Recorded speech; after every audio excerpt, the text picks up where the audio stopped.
الحمد لله الحنان المنان الذي خلق الإنسان وعلمه البيان والصلاة والسلام على رسوله سيد الإنس والجان وعلى آله وأصحابه ذوي الخير والإحسان أما بعد فأعوذ بالله من الشيطان الرجيم بسم الله الرحمن الرحيم تلك الرسل فضلنا بعضهم على بعض منهم من كلم الله ورفع بعضهم درجات إلى آخر هذه الآية. صدق الله مولانا العظيم وبلغنا رسوله النبي الأمين المتين المختار الكريم ونحن على ذلك لمن الشاهدين والشاكرين والحمد لله رب العالمين. بارگاہ رسالت معاب صلی اللہ تعالی علیہ وسلم میں درود پاک کا ہدیہ پیش کریں. اللہم صل علی سیدنا و مولانا محمد معدن الجود والکرم وآلہ واصحابہ الکرام وابنہ الکریم وبارک وسلم صلاة دائمتا سرمدا ابدا. اللہ کی سرتاب قدم شان ہے یہ، انسان ہی انسان وہ انسان ہے یہ.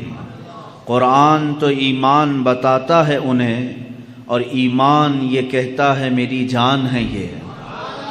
عزیزان گرامی وقار، میلاد مصطفیٰ صلی اللہ تعالی علیہ وسلم کی مناسبت سے جو محافل اور جو مجالس یہاں پر منعقد کی گئی ہیں، آج پہلی محفل پاک ہے. رسول کریم صلی اللہ تعالی علیہ وسلم کی مولود پاک کی نسبت سے ہم جو محفل منعقد کرتے ہیں، سب سے پہلے میں آپ کو یہ بتا دوں اس کا فائدہ کیا ہے. برکات رحمات یہ سب اترتی ہی ہیں، ثواب اپنی جگہ پر، لیکن ایک بڑا فائدہ یہ ہوتا ہے کہ اگر عشق رسالت معاب صلی اللہ تعالی علیہ وسلم کی شمع مدھم ہونے لگتی ہے تو ان مجالس پاک سے وہ روشنی دوبالا ہو جاتی ہے. حضور کی امت حضور پاک صلی اللہ علیہ وسلم سے قریب ہو جاتی ہے. یہ مناسبتوں کے ذریعے ہمیں میرے آقا صلی اللہ تعالی علیہ وسلم کی سیرت پاک پر بیان کرنے کا اور آپ سب کو سننے کا موقع ملتا ہے. ہر نوجوان بلکہ ہر بچہ اور ہر بوڑھا رسول کریم صلی اللہ تعالی علیہ وسلم کے اخلاق و کردار کو سنتا ہے اور اس نبی پاک سے محبت کا جذبہ اس کے دل میں بڑھتا جاتا ہے. اس لیے کہ امام غزالی رحمۃ اللہ تعالی علیہ نے اپنے ملفوظات میں ارشاد فرمایا، آپ سے جب سوال ہوا کہ امت جب قسم پرسی کے عالم میں ہو، امت کے اوپر برا وقت آئے تو اس کا علاج کس طرح سے کیا جائے، تو آپ نے فرمایا انہیں محبت رسول اور عشق رسول میں اور بڑھا دیا جائے. پوچھا گیا یہ کیسے ممکن ہے؟ محبت رسول اور عشق رسول کوئی ایسا تیل ہے کہ جو ڈال دیں تو آدمی اس سے بڑھ جائے، اس کی محبت میں اضافہ ہو جائے؟ آپ نے فرمایا دو چیزوں سے اس کے دل میں محبت رسول بڑھ جاتی ہے. پہلی چیز یہ ہے کہ وہ درود مبارکہ کی کثرت کرے، دوسری چیز یہ ہے کہ وہ سیرت مصطفیٰ کو زیادہ سے زیادہ پڑھے یا سنے. ان دو چیزوں سے وہ اللہ کے حبیب صلی اللہ تعالی علیہ وسلم سے قریب ہو جائے گا اور امت پر آئی ہوئی بلائیں اور آفات اور یہ قسم پرسی کے جو ایام ہیں یہ ختم ہو جائیں گے. یہ دنیاوی فائدہ ہوا.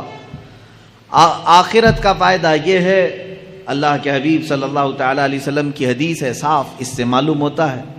حضور اکرم صلی اللہ علیہ وسلم نے فرمایا المرء مع من احب، آدمی قیامت کے دن اسی کے ساتھ اٹھایا جائے گا جس کے ساتھ دنیا میں وہ سب سے زیادہ محبت کرتا تھا. تم جس سے محبت کرتے تھے اسی کے ساتھ قیامت میں اٹھائے جاؤ گے. اور اس حدیث پاک کے بعد حضرت انس رضی اللہ تعالیٰ عنہ فرماتے ہیں فخر کرنے لگا میں اپنی زندگی پر، اس لیے کہ میں رسول پاک صلی اللہ علیہ وسلم سے دنیا میں سب سے زیادہ محبت کرتا ہوں اور اللہ کے حبیب کے فرمان کے مطابق کل قیامت کے دن میں اپنے مصطفیٰ کے ساتھ اٹھایا جاؤں گا. میرے عزیزو، یہ ہے سیرت مصطفیٰ کی محفلوں کا فائدہ. آپ اللہ کے رسول سے قریب ہوں گے، محبت میں اضافہ ہوگا اور قیامت کے دن بھی حشر کس کے ساتھ ہوگا؟ مصطفیٰ کریم صلی اللہ تعالی علیہ وسلم کے ساتھ ہوگا. آج سے ہم مسلسل اعلان کے مطابق محافل رکھیں گے انشاءاللہ العزیز، جس میں مختلف عنوانات پر حضور پاک صلی اللہ تعالیٰ علیہ وسلم کی سیرت طیبہ پر گفتگو کرنے کی ہم سعادت حاصل کریں گے۔ آج میں سب سے پہلے اس بات کو آپ کے سامنے بتا دوں کہ آج کے عنوان کے مطابق میں نے آیت کریمہ بھی تلاوت کی ہے۔ اللہ عز و جل نے اپنے بندوں کی ہدایت کے لیے 1,24,000 یا کم و بیش انبیاء کرام علیہ السلام کو دنیا میں بھیجا۔ یہ سب کا عقیدہ ہے، نبی آئے، رسول آئے، لیکن ان 1,24,000 کم و بیش انبیاء کرام میں سب سے افضل و اعلیٰ رسول محمد صلی اللہ تعالیٰ علیہ وسلم۔ مجھے آج اسی بات پر گفتگو کرنی ہے کہ جن کے متعلق شعر کہنے والے نعت گو حضرات نے زندگی بھر مدح سرائی کی، قلم ٹوٹ گئے مگر تعریف کا حق ادا نہ ہو سکا۔ اخیر میں یہاں تک کہا لوگوں نے لا یمکن ثناء کما کان حقہ بعد از خدا بزرگ توئی قصہ مختصر۔ فارسی میں یوں کہا کہ آپ کی کما حقہ، جیسے آپ کی شان ہے ویسے تعریف تو کوئی کر ہی نہیں سکتا۔ حاصل کلام گفتگو کا یہ ہے خدا کے بعد اگر کوئی مرتبہ ہے تو اے پیارے حبیب وہ آپ کا مرتبہ ہے۔ اسی کی ترجمانی اعلیٰ حضرت فاضل بریلوی رضی اللہ تعالیٰ عنہ نے فرمائی۔ آخری اپنے شعر میں فرماتے ہیں لیکن رضا نے ختم سخن اس پہ کر دیا، خالق کا بندہ خلق کا آقا کہوں تجھے۔ ایک مقام ہے خالق کا بندہ خلق کا آقا کہوں تجھے، ایک ہے رب تبارک و تعالیٰ کی ذات، اور اللہ کو چھوڑنے کے بعد پھر تمام مخلوق کی ذات۔ اللہ اور مخلوق کے درمیان اگر کوئی مرتبہ ہے تو وہ میرے آقا کا مرتبہ ہے۔ اتنا نہ بڑھاؤ کہ خدا تک پہنچ جائے، اور کبھی اتنا نہ گھٹاؤ کہ وہ عام بندہ بن جائے۔ اسی لیے اعلیٰ حضرت رضی اللہ تعالیٰ عنہ فرماتے ہیں ممکن میں یہ قدرت کہاں، واجب میں یہ عبدیت کہاں۔ یعنی اگر میں یہ سمجھ لوں کہ یہ قدرت کے برابر ہے حضور پاک کی ذات، یہ بھی جائز نہیں۔ میں حضور صلی اللہ تعالیٰ علیہ وسلم کو خدا نہیں کہہ سکتا، میرا عقیدہ نہیں ہے۔ ہم تثلیث کی طرح قائل نہیں ہیں، جیسے عیسیٰ علیہ السلام کو خدا کا بیٹا کہہ گئے۔ مسلمان اپنے رسول سے بے انتہا محبت کرتا ہے لیکن خدا کا درجہ نہیں دیتا۔ اعلیٰ حضرت فرماتے ہیں ممکن میں یہ قدرت کہاں، واجب میں عبدیت کہاں۔ یعنی عام بندہ کہوں یہ بھی نہیں بنتا مجھ سے، قدرت کہوں یہ بھی نہیں بنتا، حیران ہوں۔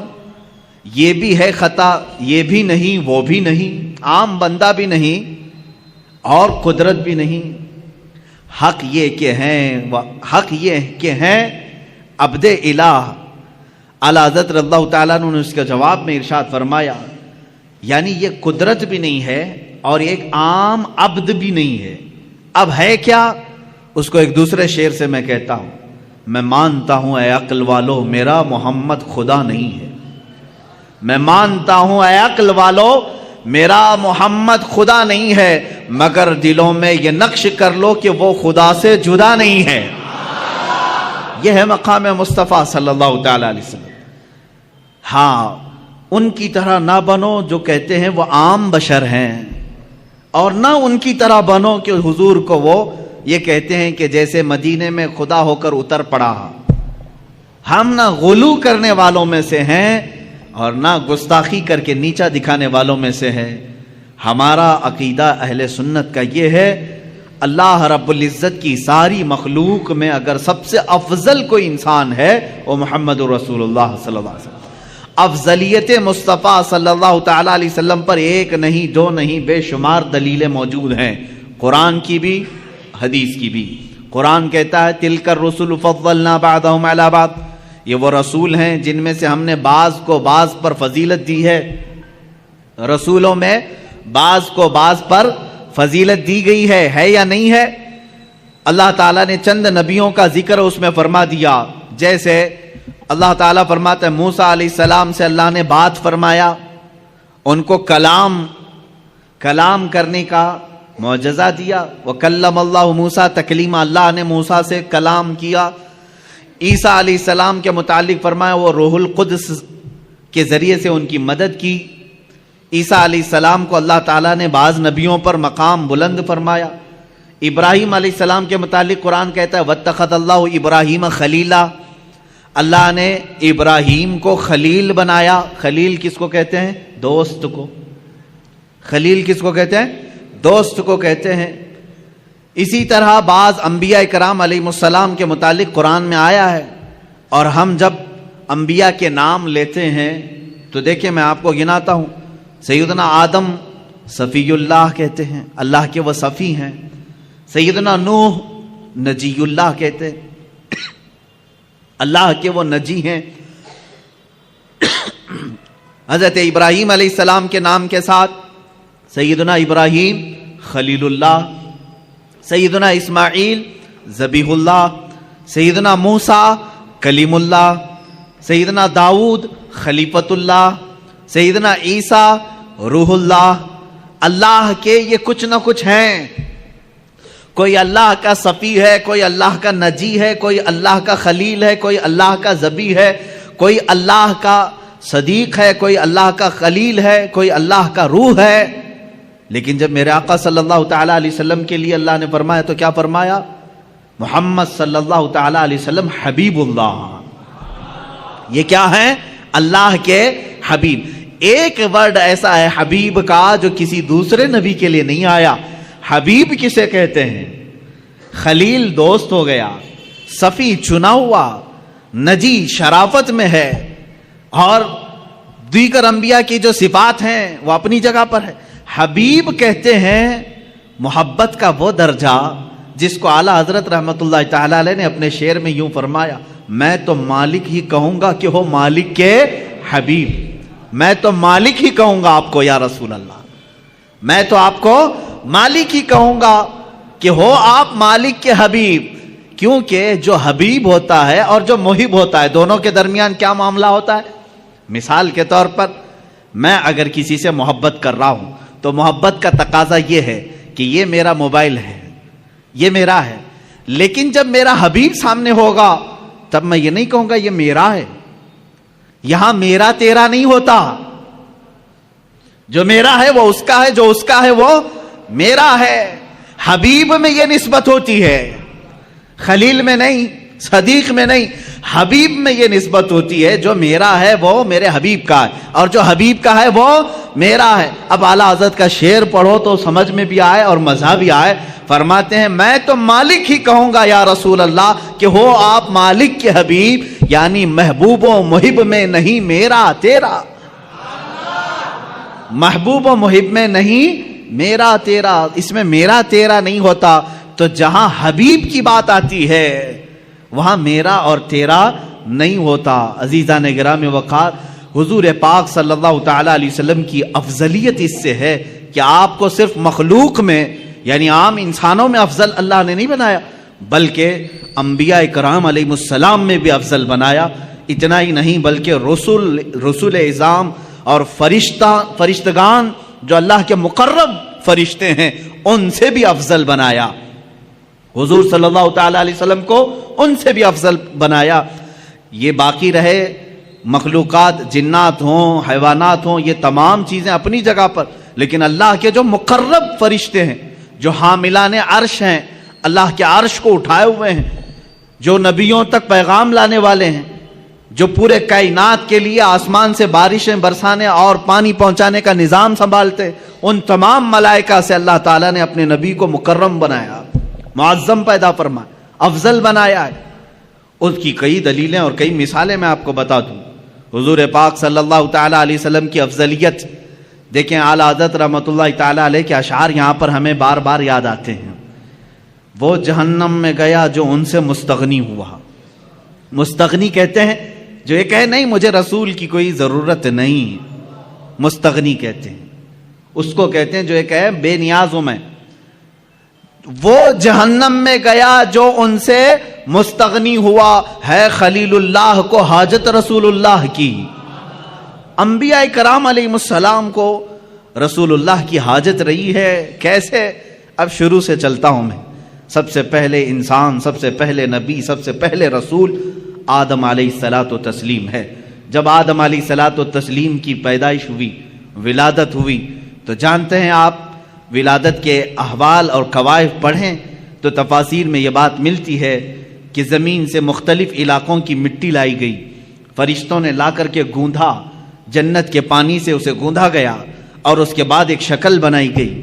شکل بنانے کے بعد یہ تو جسم کی شکل ہوئی, اللہ رب العزت نے اب اس میں روح ڈالنی تھی. روح کیا چیز ہے؟ قرآن میں اللہ تعالیٰ نے فرمایا روح جو ہے یہ اللہ کا نور ہے, اللہ کا امر ہے. یسألونک عن الروح قل الروح من امر ربی. اللہ نے فرمایا کہ روح جو ہے اللہ کا حکم ہے یا اللہ کا نور ہے. نور جب یہ جسم میں ڈالنا ہوا, کس میں؟ آدم علیہ السلام کے جسم پاک میں, جس کو فرشتوں نے گوندھا تھا مٹی سے اور پانی سے, اور اس کو آگ سے تپا کر کے گرم کیا گیا تھا. 4 عناصر اس کے اندر رکھے گئے تھے. اب آدم علیہ السلام کے روح ڈالنی تھی جسم کے اندر, تو بزرگان دین نے لکھا ہے کہ روح کو ڈالا گیا, روح باہر آ گئی, کیونکہ روح نور ہے اور جسم مٹی سے بنا ہوا اندھیرا ہے. اندھیرا اور نور ایک جگہ جمع نہیں ہوتے. نور آیا تو اندھیرا نہیں ہوگا, اور اندھیرا ہے تو اس کا مطلب نور نہیں ہے. روح کا اور جسم کا ملاپ کیسے ہو؟ روح باہر آئی, پھر ڈالا گیا, وہ باہر آئی. روح کہنے لگی کہ مولا اس میں گھبراہٹ ہے, اندھیرا ہے, روح کو اس میں قرار پانا ہے. بزرگان دین ائمہ تفاسیر نے لکھا ہے کہ اللہ تعالیٰ نے روح کو اس کے اندر قرار رکھنے کے لیے آدم علیہ السلام کی پیشانی میں نور محمدی کو رکھا, مصطفیٰ کریم صلی اللہ تعالیٰ علیہ وسلم کے نور پاک کو رکھا, اور پھر روح کو ڈالا گیا. آدم علیہ السلام کے جسم پاک میں روح آئی, آپ کو پہلی مرتبہ ایک چھینک آئی اور آپ نے الحمدللہ کہا. یہاں سے ہے انسان کے سانس لینے کی ابتدا. میرے عزیزو, کائنات پہ سب سے پہلا انسان جو روح والا بنا اور سانس لینے کے قابل بنا, تو میں یہ کہتا ہوں کہ وہ نور محمدی کے صدقے میں سانس لیا. سانس لیا ہے کس کی بدولت؟ نور محمدی کے بدولت. مصطفیٰ کریم صلی اللہ تعالیٰ علیہ وسلم کا نور پاک آدم علیہ السلام کی پیشانی میں رکھا گیا. اب یہ نور جو ہے منتقل ہوتے ہوئے میرے آقا صلی اللہ علیہ وسلم کے والد ماجد تک آیا ہے. انشاءاللہ العزیز جب موقع آئے میلاد پاک کا, میں اس نور کے منتقل ہونے کی کیفیت کو بھی عرض کروں گا. آدم علیہ الصلوۃ والتسلیم کی بیداری کس کی بدولت؟ نور محمدی کی بدولت. جب آپ بیدار ہوئے, اتنا ہی نہیں, جلوہ محمدی کو کہاں کہاں دیکھو, جہاں دیکھا وہاں پایا. آدم علیہ السلام جب بیدار ہوئے, فرشتوں کو حکم ہوا کہ انہیں سجدہ کرو. فرشتے سجدہ کیے, ابلیس انکار کیا, مردود ہوا, اور اس کے بعد آدم علیہ الصلوۃ والتسلیم کو جنت میں ٹھہرایا گیا. آدم علیہ السلام جنت کے ہر دروازے کو دیکھتے, ہر دیوار کو دیکھتے. فرماتے ہیں ہر دروازے پر, ہر دیوار پر لکھا ہوا تھا لا الہ الا اللہ احمد رسول اللہ. آسمانوں میں میرے نبی کا نام کیا ہے؟ احمد ہے. زمینوں میں میرے آقا کا نام محمد ہے. عزیزان گرامی, آدم علیہ السلام نے جگہ جگہ پر کیا نام دیکھا؟ حضور پاک صلی اللہ علیہ وسلم کا نام رب ذوالجلال کے نام کے ساتھ. آپ سنیے, یہ خیال آپ کے دل میں تھا, سوال بھی کیا آپ نے مولا سے, اے رب ذوالجلال تیرے نام کے ساتھ یہ ایک دوسرا نام کس کا ہے؟ اللہ رب العزت نے فرمایا وہ میرے حبیب کا نام ہے. وہ کہاں رہتا ہے؟ اللہ نے فرمایا وہ تو تیری ہی نسل میں بآخری زمانے میں پیدا ہوگا. یہ بات آئی گئی. آدم علیہ الصلوۃ والتسلیم کو اللہ تعالیٰ نے جنت میں ٹھہرانے کے بعد حکم فرمایا تھا, آپ کے جسم پاک سے حوا کو پیدا کیا گیا, اور اس کے بعد حکم ہوا کہ تم دونوں جنت میں ٹھہری رہو. لیکن ایک درخت تھا جنت میں جس کے قریب جانے سے اللہ نے منع فرمایا تھا, لا تقربا هذه الشجرہ, اس درخت کے قریب مت جانا. اللہ بہتر جانتا ہے وہ کیا حکمت تھی. اس درخت کے متعلق بڑے الگ الگ اقوال ہیں, وہ کون سا درخت تھا, کس پھل کا درخت تھا, لیکن بس اتنا تھا کہ اللہ نے وہاں جانے سے منع کیا تھا. ابلیس جو کہ شیطان ہو چکا تھا, اللہ نے اسے راندہ بارگاہ کر چکا تھا اور مردود بنا دیا تھا. ابلیس کا کام یہ تھا کہ وہ چیلنج کر دیا تھا اپنے رب تعالیٰ سے کہ میں اب آدم اور اس کی پوری اولاد کو گمراہ کرتا رہوں گا. اللہ تعالیٰ نے فرمایا کہ تجھے قیامت تک کا موقع ہے، جتنے لوگوں کو گمراہ کر سکتا ہے کر۔ ابلیس وہیں سے ابتدا کرتا ہے، آدم علیہ السلام سے ہی وسوسے ڈالنا شروع کیا۔ فوسوس لہما الشیطان، قرآن میں ہے ان دونوں کو وسوسہ ڈالا شیطان نے۔ کس کو؟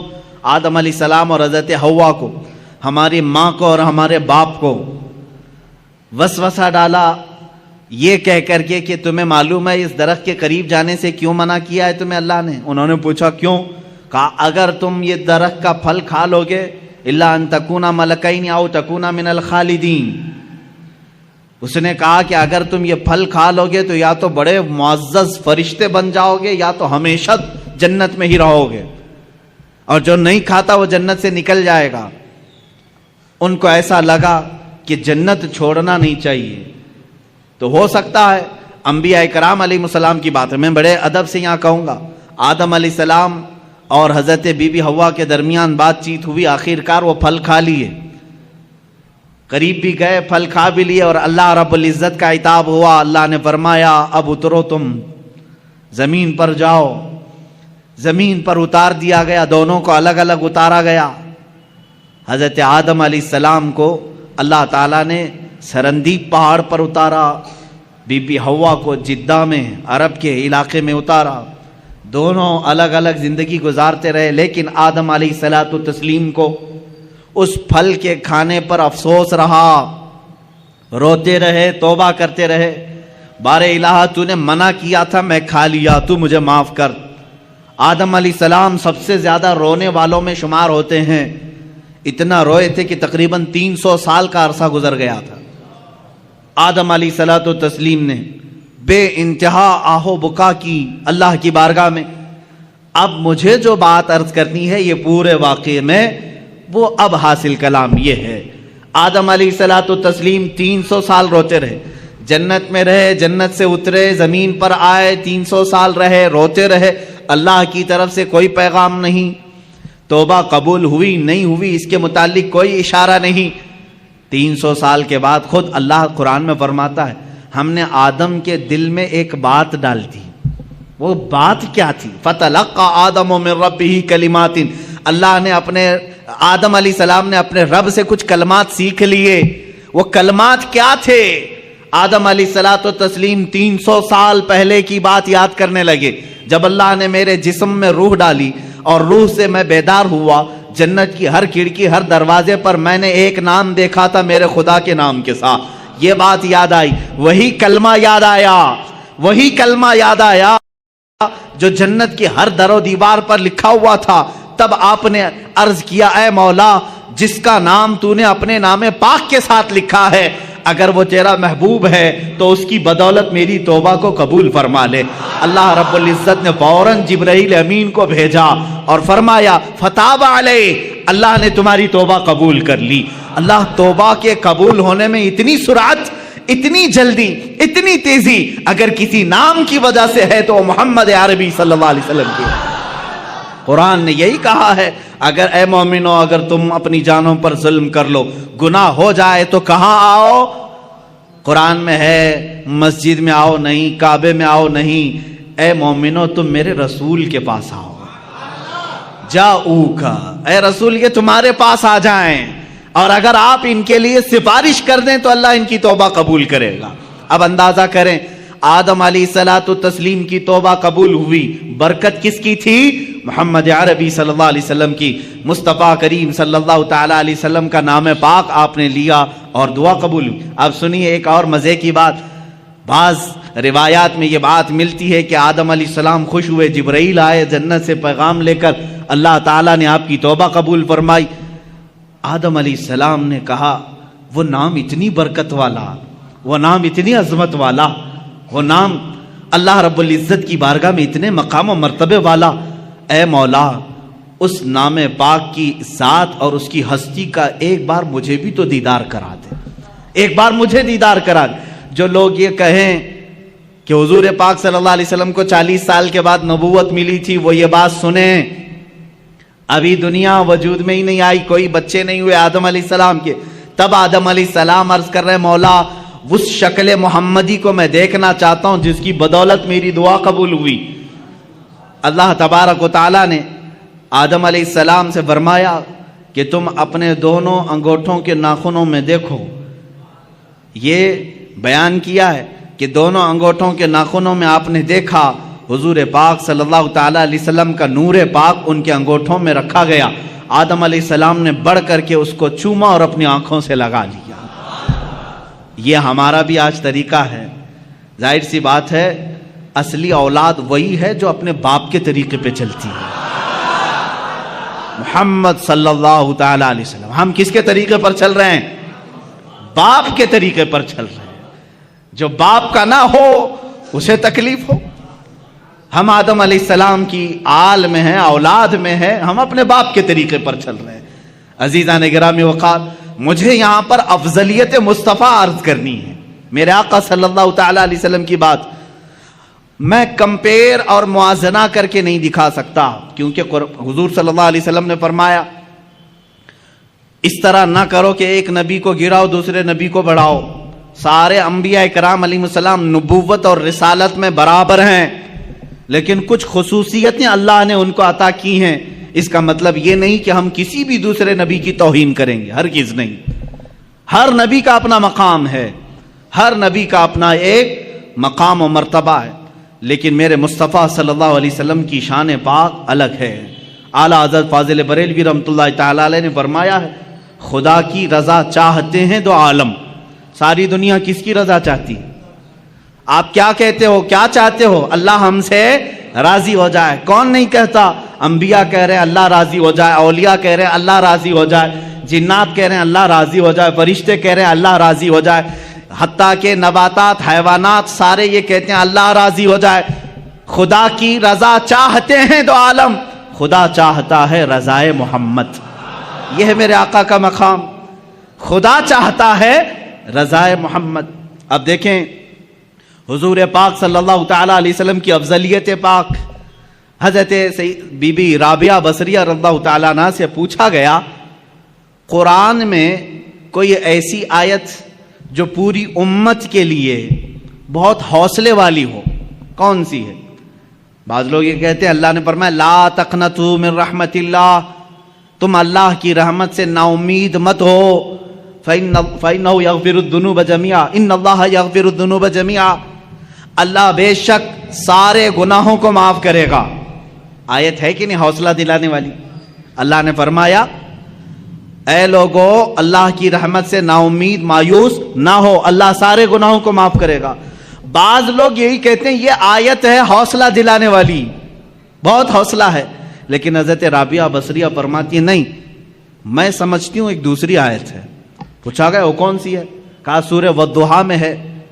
اللہ تعالیٰ نے فرمایا وَلَسَوْفَ يُعْطِيكَ رَبُّكَ فَتَرْضَىٰ. اے رسول ان قریب آپ کو آپ کا رب اتنا دے گا کہ آپ راضی ہو جائیں گے. کہا اس میں امت کی کیا بھلائی ہے؟ سوال کیا تھا؟ امت کے لیے، تمام انسانوں کے لیے حوصلے والی کوئی آیت ہے، بخشش والی کوئی آیت ہے؟ تو وہ بعض علماء نے کہا لا تقنطوا من رحمت اللہ، یہ آیت ہے رحمت کی، اللہ کی رحمت سے مایوس نہ ہو، اللہ سب گناہ معاف کرے گا. اس سے تو سمجھ میں آ رہا ہے کہ لوگوں کے گناہ معاف ہوں گے.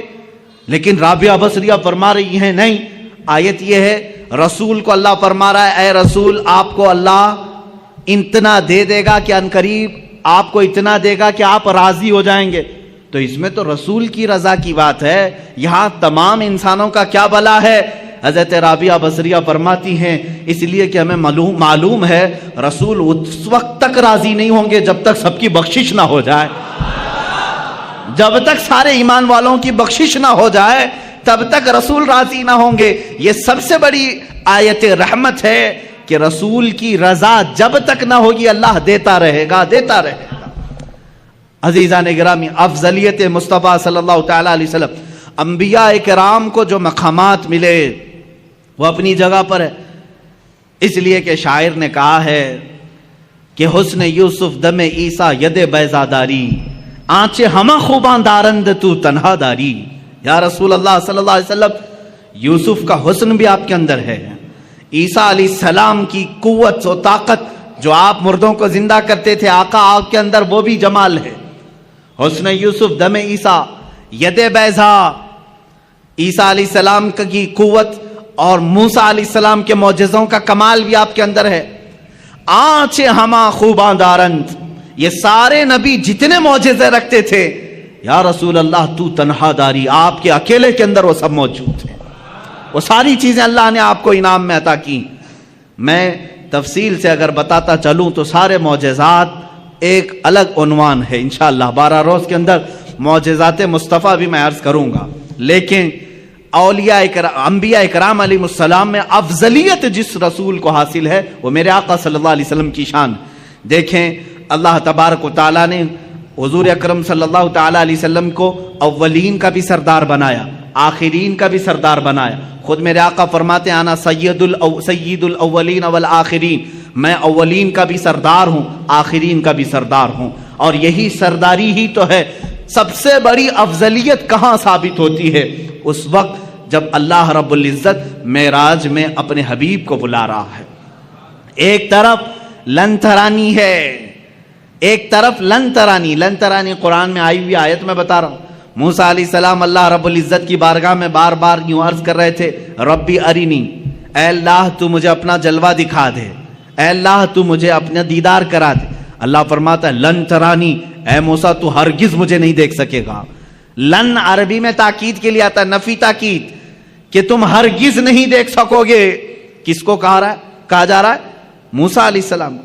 آپ نے بار بار اصرار کیا تو اللہ تعالیٰ نے فرمایا ٹھیک ہے، کوہ طور پر آ جاؤ، کوہ طور پر آ جاؤ، نالین نیچے اتارو. موسیٰ علیہ السلام کو کیا کہا جا رہا ہے؟ نالین، چپل اپنے نیچے اتارو، کوہ طور پر آؤ.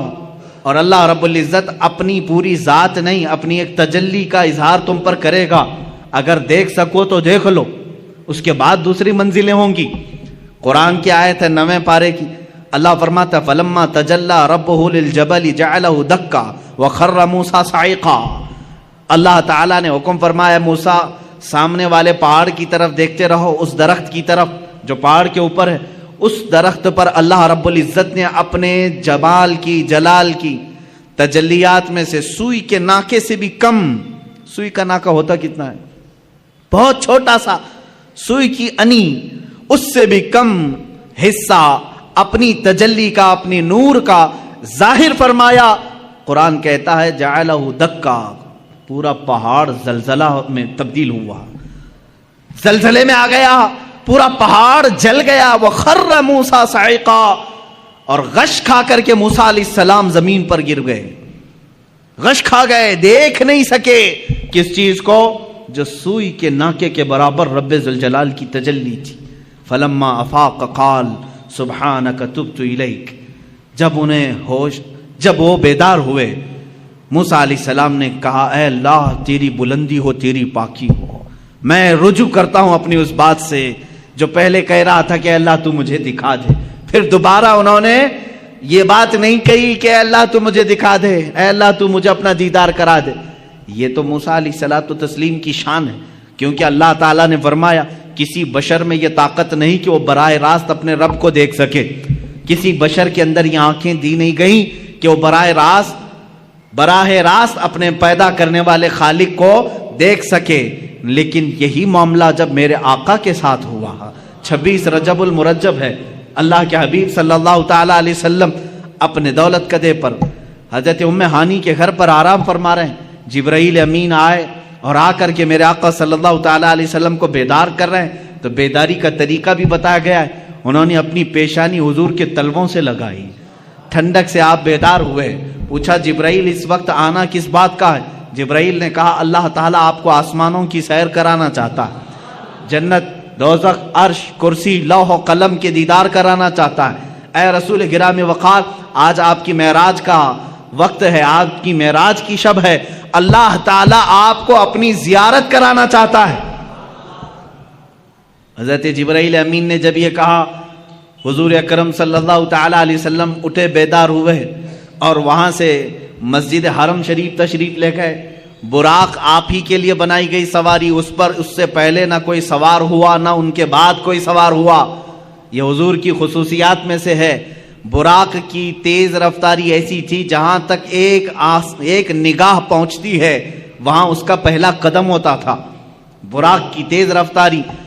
رسول کریم صلی اللہ تعالی علیہ وسلم اس پر جلوہ فرما ہو کر آسمانوں کے سفر پر گئے. لیکن اس سفر میں میرے آقا کی افضلیت تمہیں جگہ جگہ میں بتاؤں. اللہ اکبر. حرم پاک سے مسجد اقصی تک کا سفر تو قرآن میں اللہ نے بیان کیا ہے. سبحان الذی اسری بعبدہ لیلا من المسجد الحرام الی المسجد الاقصی. پاک ہے وہ ذات جس نے اپنے بندے کو رات کے ایک چھوڑے سے وقت میں مسجد حرم سے مسجد اقصی تک کا سفر کرایا. مسجد اقصی کسے کہتے ہیں؟ بیت المقدس جو فلسطین میں ہے, جو ہمارا قبلہ اول ہے. پہلے ہم اسی کی طرف منہ کر کے نماز پڑھتے ہیں.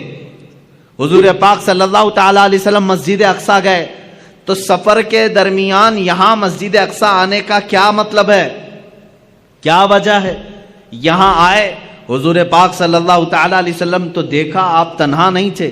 آدم علیہ السلام سے لے کر عیسیٰ علیہ السلام تک جتنے نبی دنیا میں آئے سب کے سب وہاں جمع تھے, سب کے سب جمع تھے. حضور پاک صلی اللہ علیہ وسلم جیسے ہی تشریف لائے سبوں نے حضور اکرم صلی اللہ علیہ وسلم کا استقبال کیا.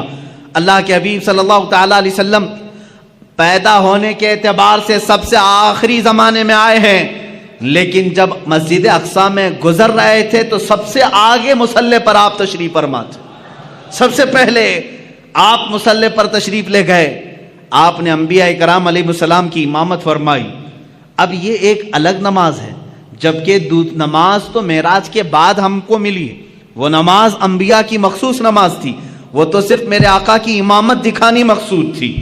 اس نماز کو نہ میں جمعہ سے تشبیہ دے سکتا ہوں نہ عید سے تشبیہ دے سکتا ہوں, اس لیے کہ نہ دنیا میں ایسی کوئی نماز ہوئی ہے نہ ہوگی جس کا امام سید الانبیاء اور مقتدی سارے رسول سارے انبیاء. ایسی نماز کہاں؟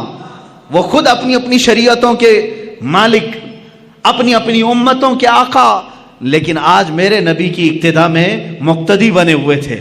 لیکن اس نماز کا ایک الگ حال ہے. حضور نے امامت فرمائی. امام ہی خطبہ دیتا ہے یا نہیں؟ جمعہ میں جو نماز پڑھایا وہی خطبہ دے رہا ہے, عید میں جو نماز پڑھایا وہی خطبہ دے رہا ہے. لیکن اس نماز کا حال ایسا نہیں تھا. حضور نے امامت تو فرمائی, خطبہ سب سے پہلے آدم علیہ السلام نے دیا, پھر ابراہیم علیہ السلام نے دیا, پھر اسماعیل علیہ السلام نے دیا, پھر موسیٰ علیہ السلام نے دیا, پھر عیسیٰ علیہ السلام نے دیا. کئی انبیاء کرام علیہ السلام خطبہ دے رہے تھے. یہ کیا خطبہ تھا؟ ہر نبی آتے تھے محمد عربی صلی اللہ علیہ وسلم کی تعریف بیان کرتے تھے. میرے عزیزوں, پھر کہتے ہو مولود کی محفل شرک و بدعت ہے. ان انبیاء کرام کو کیا فتویٰ دو گے جو نبی بازو بیٹھے ہیں اور ان کی تعریف میں وہ مدح سرائی کر رہے ہوں؟ حضور پاک صلی اللہ تعالی علیہ وسلم کی تعریف بیان کرنا یہی تو مولود کی محفل ہے, یہی تو میلاد کی محفل ہے. میلاد کی محفل میں مجھے بتاؤ کیا گانے بجانے ہوتے ہیں, کیا ڈھول باجے ہوتے ہیں؟ یہاں سیرت مصطفیٰ بیان کی جا رہی ہے, یہی تو ہم بیان کر رہے ہیں. اللہ کے نبی سب سے اعلیٰ ہیں, سب سے افضل ہیں, سب سے اشرف ہیں, سب سے اکرم ہیں. حضور کی تعریف بیان کرنا یہ تو معراج کے سفر میں انبیاء کی بھی سنت ہے. مسجد اقصی میں سارے نبیوں نے خطبہ دیا. وہ کتنا وقت لگا ہوگا اللہ ہی بہتر جانے, اللہ ہی بہتر جانے. نبیوں کی طاقت و قوت اپنی جگہ پر, اس کو آپ گیس نہیں کر سکو گے. اللہ نے نبیوں کو کیا طاقت دی ہے, کون سی قوت ہے. یہاں لوگ حضور کی طاقت ناپنے کی کوشش کر رہے ہیں, دوسرے نبیوں کی طاقت ان کا اندازہ نہیں کر سکو گے. نماز ادھر پڑھائی, جلسہ ختم ہوا, حضور پاک صلی اللہ علیہ وسلم پھر سفر پر روانہ ہوئے. کہاں؟ اب آسمانوں کا سفر تھا, جبکہ فرمایا گیا ہے آسمانوں کا سفر براق پر, اور وہ بھی تیز رفتار براق. لیکن حدیث میں یہ ملتا ہے میرے آقا صلی اللہ تعالی علیہ وسلم پہلے آسمان پر جب پہنچے, دروازہ کھٹکھٹایا گیا. آسمان کا دروازہ ہے, یہ اللہ بہتر جانے. فرشتوں نے دروازہ کھولا اور جیسی پہلے آسمان پر آپ گئے, میرے آقا فرماتے میں نے آدم علیہ السلام سے ملاقات کی. کس سے؟ آدم علیہ السلام سے ملاقات کی. آدم علیہ السلام وہاں استقبال کے لیے تھے. ہر آسمان پر اللہ کے نبی صلی اللہ علیہ وسلم نے ایک ایک نبی سے ملاقات کی.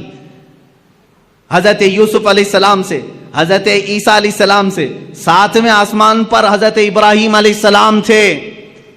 یہ ہر آسمان پر ایک ایک نبی سے ملاقات کی. اور ان نبیوں نے وہاں میرے آقا کا استقبال کیا. کہیں دہن کے گھوڑے دوڑاؤ تو ادھر کے ادھر ہو جاؤ گے, خیالات اور اپنے عقل کو دوڑاؤ گے تو ادھر کے ادھر ہو جاؤ گے. مولانا ابھی تو آپ کہہ رہے تھے رسول سارے نبیوں کی امامت کر رہے تھے, اور ابھی آپ کہہ رہے ہیں کہ وہ آسمانوں پر مل رہے تھے. بات تو ہے نا. ہاں تو مجھے تو ظاہر واضح کرنا ہی پڑے گا. ہاں یقیناً مسجد اقصی میں امامت میرے آقا کر رہے تھے, نبی اقتدا کر رہے تھے, اور آسمانوں میں بھی انبیاء پہنچے تھے. حضور پاک صلی اللہ تعالی. اب یہاں کہیں ایسی تو بات نہیں کہ حضور کی رفتار دھیمی ہے اور دوسرے نبیوں کی رفتار اور تیز ہے, وہ پہلے پہنچے ہوئے حضور سے.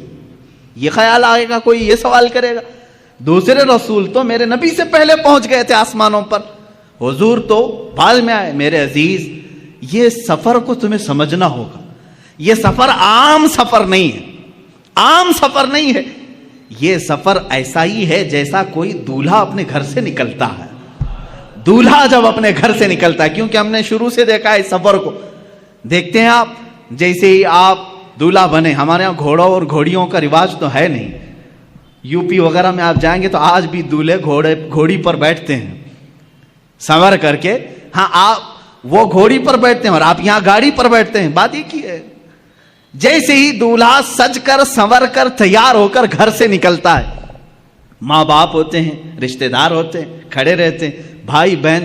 گھر سے جب دولہا رخصت ہو رہا ہوتا ہے, گاڑی میں بٹھانے سے پہلے اس کا صدقہ اتارا جاتا ہے, اور جب دولہا بہت خوبصورت لگتا ہے, ماں کہتی ہے سبحان اللہ, باپ کہتا ہے سبحان اللہ, بھائی کہتے ہیں سبحان اللہ. کہنا بھی چاہیے, اللہ اس کو نظر سے محفوظ رکھے. دولہے کو دیکھ کر کہتے ہیں سبحان اللہ, بہت اچھا لگ رہا ہے, ماشاء اللہ بہت اچھا لگ رہا, کہتے ہیں نہیں. اب میرے عزیز, اس سفر کے شروعات میں دولہا جب تیار ہوتا ہے تو رشتہ دار اس کو سبحان اللہ کہتے ہیں. لیکن جب میرے آقا صلی اللہ تعالی علیہ وسلم اپنے گھر سے اٹھائے گئے اور مسجد حرم میں آپ کا سینہ پاک دھویا گیا اور آپ کو سواری پر بٹھایا گیا. اب یہاں نہ کوئی رشتہ دار ہے. میرے آقا صلی اللہ علیہ وسلم تو یتیم تھے, والد بھی نہیں اور والدہ بھی نہیں تھی, اور آپ کے بھائی نہیں تھے, بہنیں نہیں تھیں. اب یہاں اس دولہے کو کون کہے, سواری پر بیٹھا ہے. تب ہم نے قرآن کے 15ویں پارے کو پڑھا. اللہ فرما رہا ہے سبحان الذی اسریٰ بعبدہ.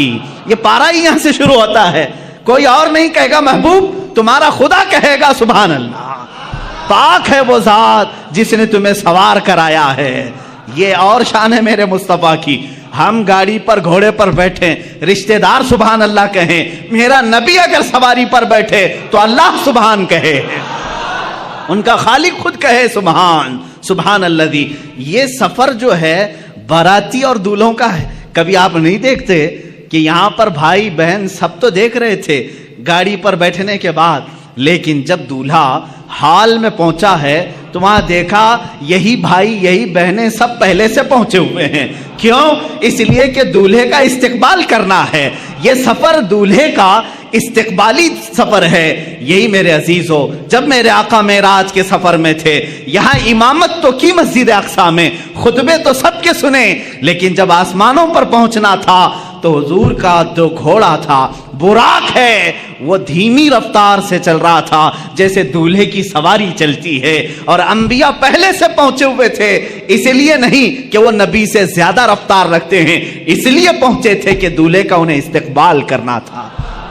یہ سفر کی حکمت ہے. میرے آقا صلی اللہ تعالی علیہ وسلم کی یہ شان, آپ کی افضلیت ہر نبی نے تسلیم کی. قرآن نے خود ان نبیوں سے وعدہ لیا ہے.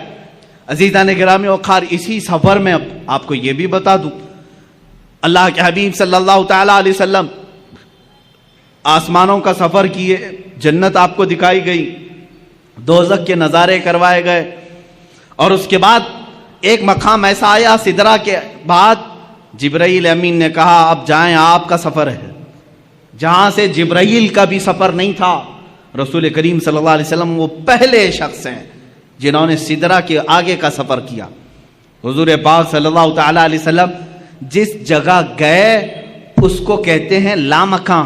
لامکاں کا مطلب ہے جس جگہ کا کوئی نام ہی نہیں, تم نام نہیں رکھ سکتے اس کا. جنت کا ایک نام ہے, دوزخ کا ایک نام ہے, عرش کا ایک نام ہے, کرسی ایک نام ہے. حضور نے اس جگہ کا سفر کیا جس کو لامکہ کہتے ہیں، اس کا نام ہی نہیں، اب ہم نام نہیں رکھ سکتے اس جگہ کا، وہ کہاں ہے یہ وہی جانے جو سفر کیا ہو یا جس نے سفر کرایا ہو۔ اللہ رب العزت نے اپنے قرب کی منزلوں سے آپ کو ہمکنار فرمایا، یہاں تک کہ میرے آقا صلی اللہ تعالی علیہ وسلم معراج کی شب ارشاد فرماتے ہیں میں نے اپنے ماتھے کی آنکھوں سے اپنے رب کی تجلیات کو دیکھا، اللہ رب العزت کی ذات کو دیکھا۔ کیسے دیکھا؟ دور سے دیکھا، بلکہ قرآن کہتا ہے فَكَانَ قَابَ قَوْسَيْنِ أَوْ أَدْنَىٰ، یہ سورہ نجم کی آیتیں، کان قاب قوسین او ادنا، قوسین کہتے ہیں تیر، معلوم ہے بان اور تیر جو یہاں پر ہوتی ہے، فرمایا قرآن نے دو کمان کے اندر تیر رکھ کر کے مارتے ہیں نا، دو کمانوں سے کم کا فاصلہ تھا، اتنے قریب میرا حبیب آیا۔ اور کیسے دیکھا؟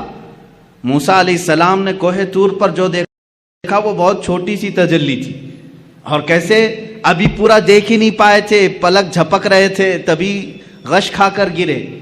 اور اللہ کے حبیب صلی اللہ علیہ وسلم کیسے دیکھے؟ نبی سے نہیں، قرآن سے ہی پوچھیں۔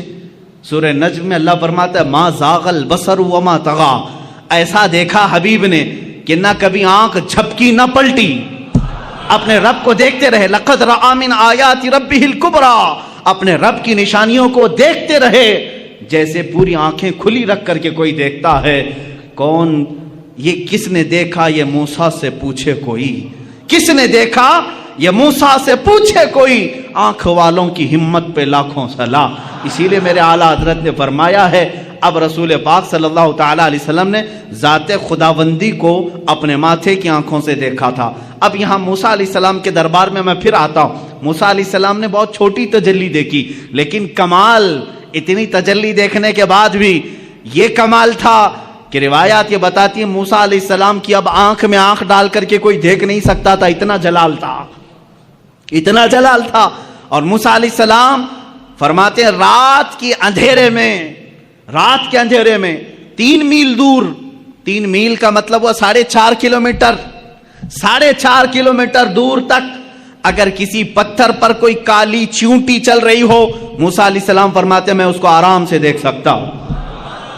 3 میل دور رات کے اندھیرے میں کالی چونٹی کسی کالے پتھر پر رینگ رہی ہو، موسیٰ علیہ السلام فرماتے ہیں میری آنکھیں اسے آرام سے دیکھ سکتی ہیں۔ یہ جلوہ تھا اس ہلکی سی تجلی کو دیکھنے کا، اس ہلکی سی تجلی کو دیکھنے کا۔ اور جس نے سراپا خدا کی ذات کو دیکھا اس کی آنکھوں کے نور کا حال کیا ہوگا۔ اسی لیے میرے اعلیٰ حضرت نے فرمایا اور کوئی غیب کیا تم سے نہاں ہو بھلا، جب نہ خدا ہی چھپا تم پہ کروڑوں درود۔ اعلیٰ حضرت رحمۃ اللہ تعالی علیہ نے فرمایا ہے یا رسول اللہ دل فرش پر ہے تیری نظر، سر عرش پر ہے تیری گزر، دل فرش پر ہے تیری نظر، ملکوت و ملک میں نہیں کوئی شے وہ جو تجھ پہ آیا نہیں۔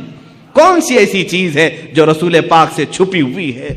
موسیٰ علیہ السلام جب رات کے اندھیرے میں 3 میل دور دیکھ سکتے ہیں تو اے سنیوں کیا ہمارا یہ عقیدہ نہیں ہو سکتا 4000 کلومیٹر دور مدینہ طیبہ سے ہمارا آقا ہم غلاموں کو دیکھ رہا ہے، محفل پاک کو ہماری وہ ملاحظہ فرما رہے ہیں۔ عزیزان گرام وقار، رسول کریم صلی اللہ تعالی علیہ وسلم کی افضلیت پاک انبیاء کرام علیہ السلام کی زندگیوں سے۔ اب پھر میں موسیٰ علیہ السلام ہی کی بات کروں۔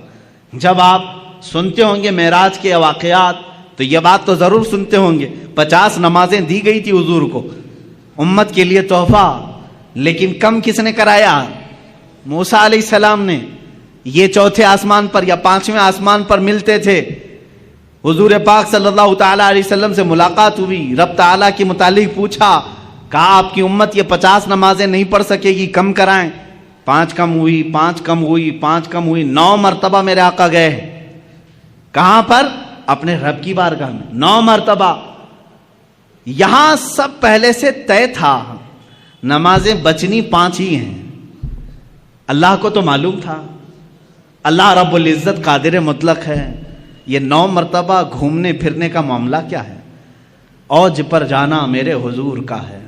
حضور پاک صلی اللہ تعالی علیہ وسلم بار بار جا رہے۔ موسیٰ علیہ السلام کو جب معلوم تھا کہ یہ امت 5 سے زیادہ نہیں پڑھ سکتی تھی، تو جب 50 حضور لے آئے تھے سیدھے کہہ دیتے اے رسول جائیں ڈائریکٹ 45 کم کرا کے آ جائیں. موسیٰ علیہ السلام نے ایک بار بھی نہیں کہا اور کم کرائیں. کتنا یہ نہیں, اور کم کرائیں اور کم کرائیں. 5 بچے رہ گئے جبکہ موسیٰ علیہ السلام اب بھی کہہ رہے تھے اور کم کرائیں. یہ حدیث پاک میں اللہ کے نبی صلی اللہ علیہ وسلم نے آخر میں فرمایا اب مجھے حیا آتی ہے کم کرانے میں. حضور نے آخر میں فرمایا. اب اس کی حکمت جو سیرت نگار بزرگان دین ہیں فرماتے ہیں بات در حقیقت نمازوں کے کم کرانے کی نہیں تھی. موسیٰ علیہ الصلوۃ والتسلیم جو کوہ طور پر جلوہ دیکھ نہ سکے تھے وہ نگاہ مصطفیٰ میں دیکھ رہے تھے. میرے آقا صلی اللہ تعالی علیہ وسلم کی نگاہوں میں دیکھ رہے تھے. تازہ جلوہ ہے, ابھی رب کو دیکھ کر یہ بندہ آیا ہے. اللہ رب العزت کا خصوصی بندہ, اس کا حبیب, اس کا محبوب ابھی یہ جلوہ دیکھ کر آیا ہے. رب تبارک و تعالیٰ کے جلوے ان کی آنکھوں میں سمائے ہوئے تھے. موسیٰ علیہ السلام یہ کہتے ہیں کہ انہی جلووں کو ان آنکھوں سے دیکھ لو, پھر بھیجتے کہ تازہ پھر دیکھ کر کے آئیں گے, پھر میرے مولا کے جلوے ان کی آنکھوں میں دیکھنے کو ملیں گے. اسی لیے تو اعلیٰ حضرت نے فرمایا کس نے یہ دیکھا موسیٰ سے پوچھے کوئی, آنکھ والوں کی ہمت پہ لاکھوں سلام. حضور پاک صلی اللہ تعالیٰ علیہ وسلم نے بھی موسیٰ علیہ السلام کو منع نہیں کیا بلکہ بار بار جاتے رہے, اس لیے کہ اپنے رب کا دیدار بار بار ہوتا رہا. اللہ نے بھی یہ نہیں فرمایا ایک ہی ساتھ کم کر دیا جائے, اس لیے کہ میرا حبیب بار بار آتا رہے. یہ نمازوں کے کم کرانے کا سلسلہ تو تھا لیکن ایک دوسرے کی محبت کا بھی معاملہ تھا. موسیٰ علیہ الصلوۃ والتسلیم جو جلوہ کوہ طور پر براہ راست نہ دیکھ سکے لیکن دیکھے تو کس کے ذریعے سے دیکھے, میرے مصطفیٰ کی نگاہوں کے ذریعے سے دیکھا. اسی لیے اعلیٰ حضرت نے فرمایا وہ جہنم میں گیا جو ان سے مستغنی ہوا, ہے خلیل اللہ کو, میں کہتا ہوں ہے کلیم اللہ کو حاجت رسول اللہ کی, ہے کلیم اللہ کو حاجت رسول اللہ کی. ہر نبی کو رہی ہے میرے مصطفیٰ کی حاجت, ہر نبی کو رہی ہے میرے آقا صلی اللہ تعالیٰ علیہ وسلم کی حاجت. اور یہ بات آپ سنیں گے قیامت کے دن انشاءاللہ. اذهبوا الی غیری ہر نبی کہے گا اور سارے کہیں گے ایک ہی ہے جو آج سفارش کر سکتا ہے, تمہاری بھی کرے گا اور ہماری بھی کرے گا, وہ نام ہے محمد عربی صلی اللہ علیہ وسلم کا. عزیزان گرامی وقار, مصطفیٰ کریم صلی اللہ تعالیٰ علیہ وسلم کی افضلیت پاک. ابراہیم علیہ السلام کو اللہ نے خلیل بنایا لیکن اپنے نبی کو کیا بنایا, حبیب بنایا. اللہ کے رسول کیا ہیں, حبیب ہیں. اور ان کے بعد اب یہاں پر حضور پاک صلی اللہ تعالیٰ علیہ وسلم کے صبر کو لیں, شکر کو لیں, آپ کے تمام جلال موسوی کو, جمال عیسوی کو, حسن یوسفی کو لیں, سب چیزوں میں ایک نرالی شان دکھتی ہے. حسن کی بات آئی ہے تو عرض کروں, یوسف علیہ السلام کو حسن جو ہے معجزے میں ملا تھا. معجزہ کسے کہتے ہیں, معجزہ وہ جو عام انسان کی سمجھ میں نہ آئے, عام انسان کی سمجھ میں نہ آ سکے. یوسف علیہ السلام اتنے حسین تھے, اتنے حسین کہ لوگ یہ سمجھتے تھے, سوچتے تھے کیا انسان بھی ایسا ہو سکتا ہے, اتنا حسین. لوگ آج فلمیں بنا کر کے ان کا کیریکٹر دکھا رہے ہیں, تم کہاں سے یوسف کا ثانی لا سکو گے, نہیں پیدا کر سکو گے. بلکہ ان کے زمانے کے لوگ تو یہ کہتے تھے ہمیں تو یہ لگتا ہے فرشتہ ہے, بعض تو کہتے تھے کہ فرشتہ ہے, انسان ایسا کیسے ہو سکتا ہے. حسن جو ان کو ملا تھا, جمال, وہ معجزہ تھا, معجزہ تھا یوسف علیہ السلام کا حسن. اور بڑے واقعات ہیں قرآن پاک میں, پورا سورہ یوسف ہے. ان کے جمال پر کون کون فریفتہ نہیں تھا. ان کے جمال ہی نے, ان کے حسن ہی نے ان کو کنویں تک پہنچایا, کنویں سے پھر زلیخا کے گھر میں پہنچایا, بازار مصر میں, مصر کے بازار سے زلیخا کے گھر میں, زلیخا کے گھر سے جیل میں, جیل سے پھر وزارت عظمیٰ کی کرسی میں. یہ حسن ان کو اتنی منزلیں طے کراتا رہا کیونکہ حسن و جمال ان کا تھا. لیکن حاسدین بڑھتے گئے. ایک بات یاد رکھنا, کوڑھی سے کوئی حسد نہیں کرتا, کوڑھی سے کوئی حسد نہیں کرتا, حسن والے سے ہی حسد کرتا ہے. اگر تمہارا کوئی حاسد ہے تو شکر کرو اللہ کی بارگاہ میں, کوئی تو نعمت ہے میرے اندر اس لیے حسد کر رہا ہے. کوڑ والے سے کون حسد کرے گا, جو کھوڑ پھٹ کا ہوتا ہے اس سے حسد نہیں کیا جاتا, حسن والے سے حسد ہوتا ہے. جس کے پاس کوئی دولت ہو اس سے حسد ہوتا ہے. بہرحال یوسف علیہ السلام اس کے شکار ہوتے رہے, لیکن ان کے حسن کے متعلق قرآن کا مشہور واقعہ, زلیخا بہت فریفتہ تھیں, وارفتہ تھی یوسف علیہ السلام پر. عورتیں تانا دینے لگیں کہ یوسف جوان ہے, زلیخا شادی شدہ عورت ہے, شادی شدہ ہونے کے باوجود ایک نوجوان کے حسن کے چکر میں پڑ گئی. ان تمام تانوں کو سن کر کے زلیخا نے ایک دعوت کی تھی. دعوت میں شہر کی امیر عورتوں کو بلایا تھا, سب کے ہاتھوں میں ایک لیمو اور ایک چھری دی تھی, کہا میں جب کہوں تب یہ کاٹ دینا. یوسف علیہ السلام کو سجا سنوار کر کے اس نے اس کمرے میں بلایا. جب وہ آئے تو یوسف علیہ السلام کمرے میں جیسے داخل ہوئے, زلیخا نے کہا اے عورتوں, اے بیبیوں, اپنے لیمو کاٹ دو. عورتیں وہ حسن یوسف کو پہلی بار دیکھ رہی تھی اور یوسف علیہ السلام کا جمال دیکھنے میں ایسے ماہ ہو گئیں, غرق ہو گئیں, ڈوب گئیں کہ لیمو چھوٹ گیا, انگلیاں کٹ گئیں, چاروں انگلیاں کٹ گئیں. تیز چاقو دیر ہوگی, سب کٹ گئی. یوسف علیہ السلام جب چلے گئے تب انہیں لگا ارے انگلیاں کٹ گئیں. مجھے یہ بتاؤ, یہ واقعہ آپ نے سنا تھا نا, قرآن کا واقعہ ہے, سورہ یوسف 12ویں پارے میں یہ موجود ہے, جا کر پڑھ لینا. یہ حسن یوسف ہے. لیکن آؤ حسن مصطفیٰ کے دربار میں. میرے آقا صلی اللہ تعالیٰ علیہ وسلم کا جمال کیا تھا؟ میرے آقا صلی اللہ تعالیٰ علیہ وسلم کے جمال کے متعلق خود میرے آقا فرماتے ہیں ان اخی یوسف اصبح وانا ملیح. یوسف علیہ السلام نہایت ہی گورے رنگ کے تھے. میرے آقا کی زبان سے پہلے سنتے ہیں نا حضور کا حسن کیسا ہے. یوسف علیہ السلام, حضور خود فرماتے ہیں میرے بھائی یوسف, کیونکہ سارے نبی آپس میں بھائی ہیں. حضور فرماتے ہیں میرے بھائی یوسف اجلی رنگت کے تھے اور اللہ نے مجھے گلابی رنگت عطا کی ہے. اجلی رنگت اور گلابی رنگت میں تھوڑا فرق ہے. اجلی رنگت جیسے ظاہر سی بات ہے, سورج جب دوپہر کے وقت آ جائے ہر کوئی اس پر نگاہیں ٹکا کر نہیں رکھ سکتا, دیکھ نہیں سکتا. ہے تو بہت اجلا لیکن دیکھنے کی تاب سب کی نہیں ہوتی. لیکن وہی رات کی ٹھنڈی وقت جب چاند طلوع ہوتا ہے, چاند کی بھی روشنی سفید ہے لیکن ٹھنڈک اتنی ہے کہ اس پر نگاہیں باندھ کر دیکھی جا سکتی. یہ میرے آقا صلی اللہ علیہ وسلم کے حسن کا انداز تھا کہ یوسف علیہ السلام کو دیکھے کوئی تو ان کے آنکھوں کو ہو سکتا ہے ایک بار ان کا حسن خیرہ کر جائے, لیکن میرے آقا کو دیکھنے والے کی حالت یہ ہوتی کہ وہ نگاہیں بند کرنا بھول جاتا, دیکھتا ہی رہتا. یہاں تک کہ ام معبد کے متعلق آپ نے سنا ہوگا, مدینے کے راستے میں رہنے والی ایک خاتون, وہ ہر گزرنے والے کی ضیافت کرتی تھی. اس راستے سے جو بھی گزرتا تھا اس کو اپنے گھر سے کھانا کھلاتی تھی, دودھ پلاتی تھی. ام معبد, یہ مکہ سے مدینے کے بیچ میں جو راستہ ہے وہاں گھر تھا ام معبد کا. ہجرت کا جب موقع تھا میرے آقا کا, حضور صلی اللہ علیہ وسلم اور حضرت ابو بکر اسی راستے سے گزر رہے, رات کا وقت تھا, ام معبد کا گھر آیا. حضرت ابو بکر نے کہا آقا یہ بڑی مہمان نواز عورت ہے, بہت اچھی ضیافت کرتی ہے, ایک رات یہاں رک جاتے ہیں. اللہ کے نبی وہاں رک گئے. ام معبد نے دیکھا مہمان آئے, اتفاق ایسا, ام معبد کہتی ہے میری زندگی میں پہلی رات ایسی آئی تھی جب میرے گھر میں دودھ کا ایک قطرہ بھی نہیں تھا, کچھ بھی نہیں تھا. جو بکریاں تھی وہ ان کے شوہر چرانے کے لیے لے گئے تھے, نہیں لائے, 2 دن 3 دن کے بعد آتی تھی. آج ایسا تھا کہ ایک بوڑھی بکری جو ہڈیاں نکالی ہوئی تھی اور پیٹ اندر جا چکا تھا, تھن سوکھ چکے تھے, وہ چوکھٹ کے پاس بندھی ہوئی تھی. ام معبد نے استقبال تو کیا, آ جاؤ قیام کرو, لیکن کھانے کے لیے میرے گھر میں کچھ بھی نہیں ہے. حضور پاک صلی اللہ تعالی علیہ وسلم نے فرمایا اے ام معبد اگر تم اجازت دے دو تو یہ گھر کے باہر بندھی ہوئی بکری سے میں تھوڑا سا دودھ دوہ لوں, دودھ نکال لوں. ام معبد نے کہا اگر یہ دودھ دینے کے لائق ہوتی تو میرے گھر میں کیوں رہتی, دوسری بکریوں کے ساتھ چرنے کے لیے جا چکی ہوتی. حضور پاک صلی اللہ تعالی علیہ وسلم نے فرمایا تم ہمیں اجازت دے دو, بکریوں کا دودھ نکالنا ہمارا کام ہے.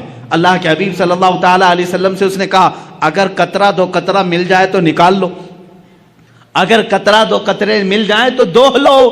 مصطفیٰ کریم صلی اللہ تعالی علیہ وسلم اس بکری کی پشت پر اپنا بایاں ہاتھ رکھا, سیدھا ہاتھ اس کی تھن پر رکھا. صدیق اکبر فرماتے ہیں میری آنکھوں میں اچانک یہ معجزہ دکھا کہ بکری صحت و تندرست ہو گئی, توانا ہو گئی, اس کے تھن دودھ سے بھر گئے. اللہ کے حبیب صلی اللہ تعالی علیہ وسلم دودھ دوہتے رہے, نکالتے رہے, پیالے بھرتے رہے. معبد کے گھر میں جتنے پیالے تھے سب دودھ سے بھر گئے. اور اس دن معبد کہتی ہے میری ساری بکریاں مل کر جو دودھ نہیں دیتی تھی, میری کمزور بوڑھی بکری نے اتنا دودھ ایک رات میں دیا تھا. وہ دودھ خود بھی پیا, ساروں کو پلایا. بلکہ معبد کہتی ہیں میں نے اپنے محلے کے سارے لوگوں کو دودھ بھیجا, پھر بھی میرے گھر میں بچا رہا. یہ رات کا قیام تھا میرے آقا کا. دوسری صبح ہوئی, حضور صلی اللہ تعالی علیہ وسلم اپنے آگے کے سفر پر روانہ ہو گئے. لیکن معبد کا دیوانہ پن اب یہاں عروج پر آیا. اب یہ فریفتہ ہو چکی تھی. ایک رات کا قیام تھا میرے آقا کا. شوہر آئے, شوہر معبد کے آئے, کہا اے معبد گھر میں بھینی بھینی خوشبو کہاں سے آ رہی ہے, یہ ہلکی ہلکی روشنی کہاں سے آ رہی ہے, گھر میں کچھ تو بدلا بدلا سا دکھ رہا ہے. معبد نے کہا کیوں نہ بدلا بدلا دکھے, کل رات ایک عجیب سا مہمان ہمارے گھر آیا تھا, بہت عظیم مہمان تھا. اب جو مجھے عرض کرنا ہے وہ معبد کے الفاظ ہیں. پوچھا کون آیا تھا؟ اتفاق کی بات ہے معبد نے حضور کا نام ہی نہیں پوچھا تھا. کون ہیں آپ یہ پوچھا ہی نہیں تھا. وہ سب سے پوچھتی تھی لیکن حضور سے پوچھا ہی نہیں تھا, کیونکہ وہ اس وقت بڑی شرمندہ تھی کہ گھر میں کچھ نہیں ہے. اس نے تھوڑی دیر سوچا اور اپنے سے ہی نام خود بنا لیا. اپنے شوہر سے کہا کل رات جو آیا تھا اس کا نام مبارک تھا. کل جو آیا تھا اس کا نام مبارک تھا. عربی میں کہتے ہیں برکت دینے والے کو مبارک. اپنے سے نام رکھ لیا. کہا اچھا مبارک آیا تھا. شوہر نے کہا مبارک کیسا تھا؟ معبد نے کہا بس نہ پوچھو کیسا تھا. دور سے دیکھو تو ایسا لگتا ہے قریب ہے, قریب سے دیکھو تو ایسا لگتا ہے کہ حسن کا سارا نظام اسی چہرے میں جمع ہے. اور جب وہ بات کرے تو ان کے زبان سے مشک و عنبر کی خوشبو آئے. جب وہ مسکرائے تو دانتوں سے ایسی روشنی کہ گھر میں اجالا ہو جائے.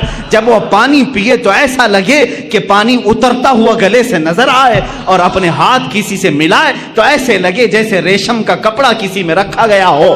ان کے ہر عضو کو, ان کے جسم کو, ان کے جمال کو وہ بیان کرتی رہی. میرے پاس الفاظ نہیں ہے میرے عزیزو. معبد کی حدیث پڑھو آنکھیں بھیگ جاتی ہیں. میرے نبی کا جمال وہ بیان کرتی رہی.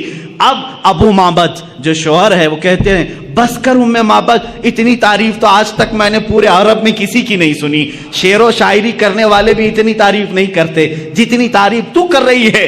اب معبد سے کہا اب میری زندگی کا ایک ہی مقصد ہے کہ اس مبارک سے ایک بار ضرور ملوں گا, اس مبارک سے ایک بار ضرور ملوں گا. کہا اس مبارک کا نہ میں نے پتہ پوچھا نہ ایڈریس پوچھا, وہ کہاں سے آیا تھا کہاں گیا یہ بھی مجھے نہیں معلوم. یہ دو لوگ ایسے ہیں میرے عزیزو. یہ معبد جو حسن و جمال کو میرے آقا کا بتا رہی ہیں. حسن یوسف الگ ہے, حسن مصطفیٰ الگ ہے. میں یہاں حسن کی بات کر رہی ہوں. اسی حسن کو تلاش کرتے کرتے وہ زندگی بیتا گئی. اللہ کی بارگاہ میں دعا کرنے لگی اے بار الہ جو مبارک آیا تھا اس تک ایک بار مجھے رسائی دے دے, کسی بھی طرح پہنچا دے. ایک بار ایسا ہوا کہ وہ بکریاں چراتے ہوئے نکلی, بکریاں بہک گئیں, بھٹک گئی. ایک بکری ادھر ایک بکری ادھر, چلتی چلتی بکریاں دوڑا رہی معبد کو. یہ بکریاں دوڑاتی دوڑاتی مدینے تک لے آئی. شہر قریب آ گیا. اب معبد رونے لگی کہ اگر شہر میں گھس گئی میری بکریاں داخل ہو گئیں تو چھوٹی چھوٹی گلیاں ہیں, میں کہاں سے پکڑ پاؤں گی, کس بکری کو ڈھونڈ پاؤں گی؟ کھلے میدان میں جمع تو کر سکتی ہوں, اب گلیوں میں بکریاں گئی تو کہاں سے ڈھونڈوں گی؟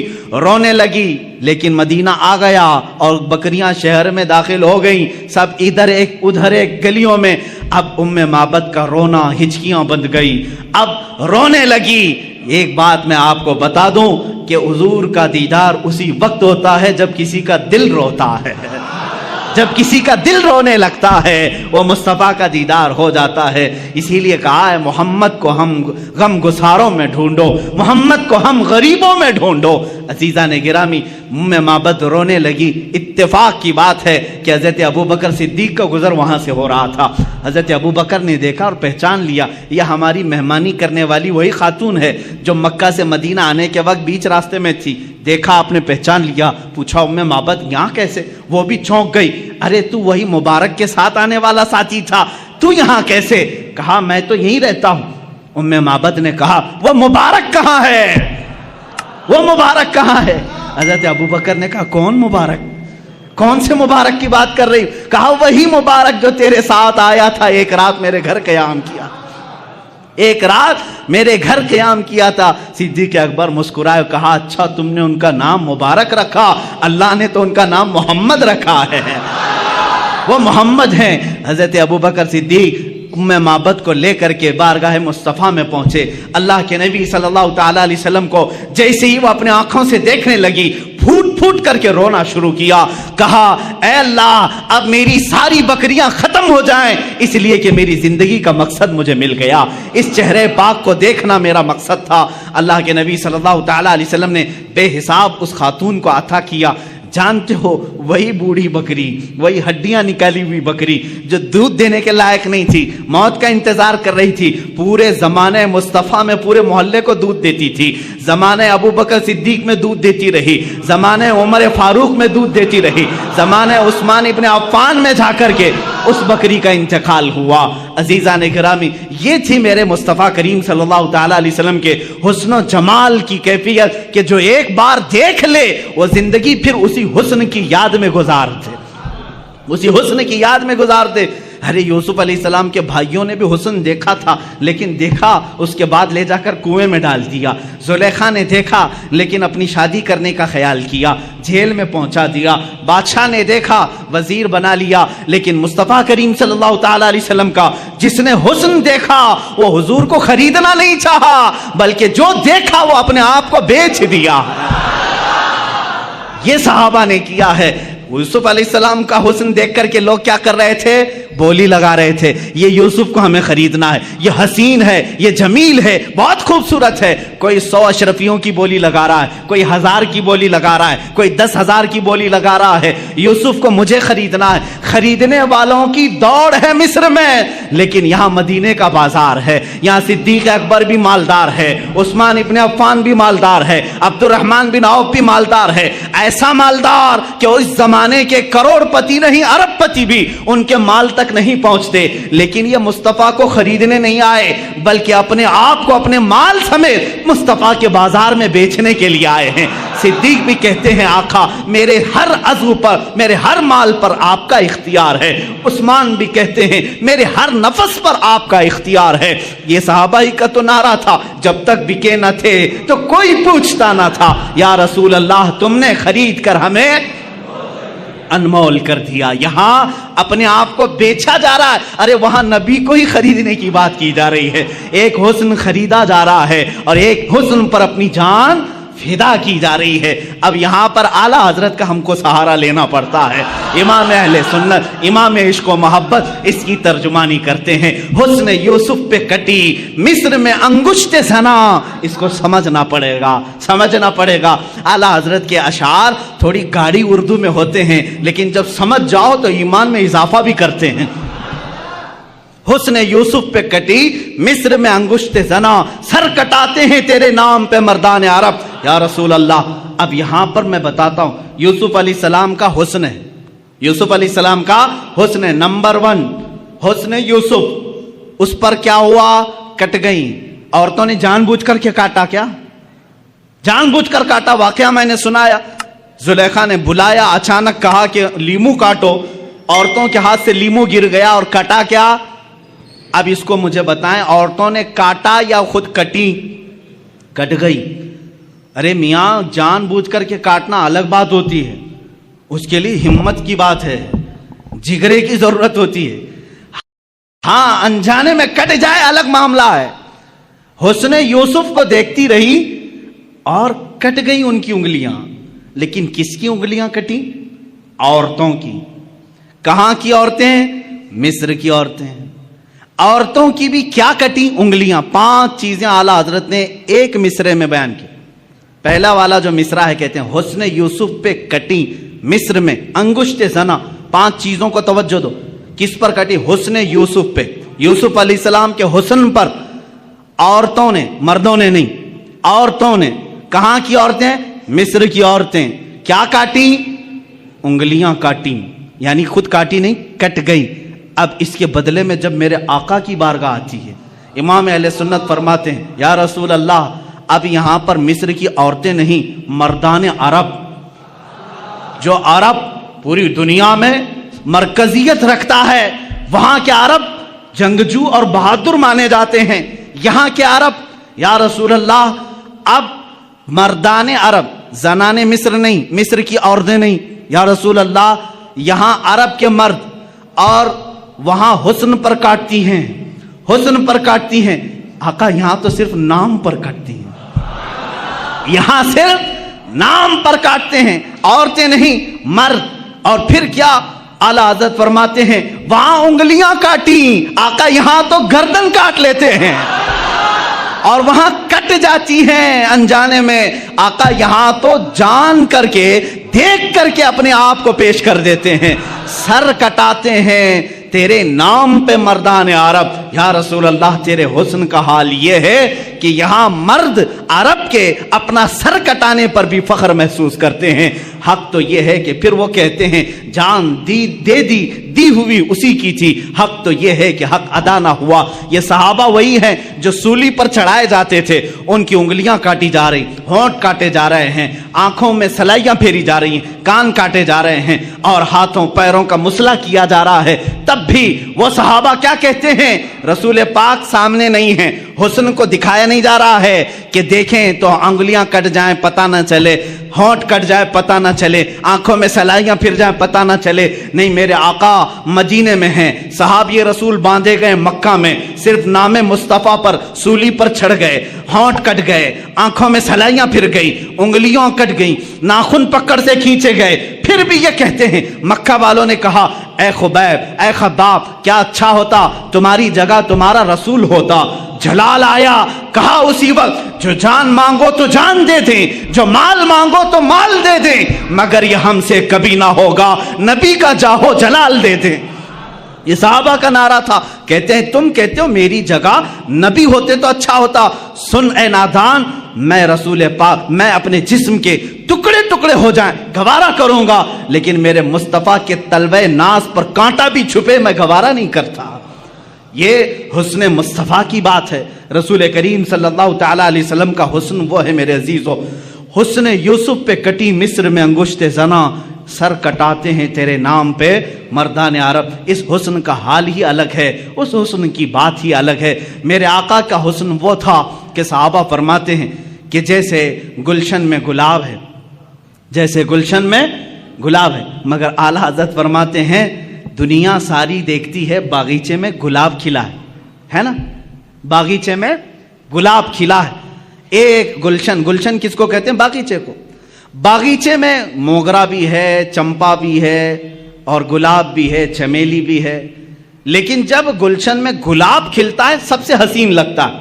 اعلیٰ حضرت رحمۃ اللہ تعالیٰ علیہ عجیب فکر رکھتے ہیں, عشق رسول میں ڈوب کر کہتے ہیں دنیا نے دیکھا ہے گلشن میں گلاب کھلتا ہے, لیکن یا رسول اللہ آپ کی ذات تو وہ ہے کہ ایک گلاب ہے سارا گلشن اسی میں کھلا ہوا ہے.